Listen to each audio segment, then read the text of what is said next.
All life, including all matter, whether animate or inanimate, involves vibration of all kinds and speeds. We are constantly bathed in these vibrations. Sound begins toward the low end of the spectrum. On a great church organ, the lowest C vibrates at 16 beats per second, just at the point where we stop being able to distinguish each beat separately.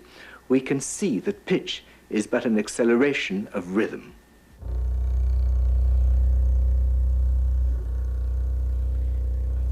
In the orchestra, the lowest note made is the C on the modern double bass, vibrating at 32 beats per second.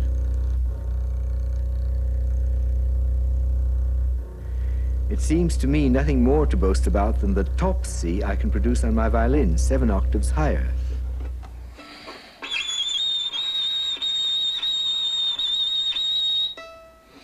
This rather ugly sound vibrates at about 4,000 cycles per second. Our hearing can distinguish 2 octaves above that, that is at around 16,000 cycles. Light occurs towards the middle of the spectrum of vibrations. Higher up, waves are so fast that they pass through matter as if it simply weren't there. But I do believe we must feel and respond to them unconsciously. We respond to slower cycles too, below the level of audible sound. Our brains pulse in waves now called alpha, beta, delta rhythms. They range from 1 or 2 beats to over 20 per second.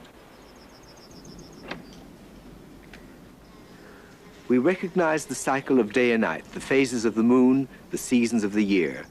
Our bodies react to these with their own corresponding cycles of sleep and various emotional states. We are even affected by the sunspot cycle every 11 years. For it has its part to play in earthquakes and the breaking off of icebergs and the changes of climate. It even has something to do with the best years for French wines.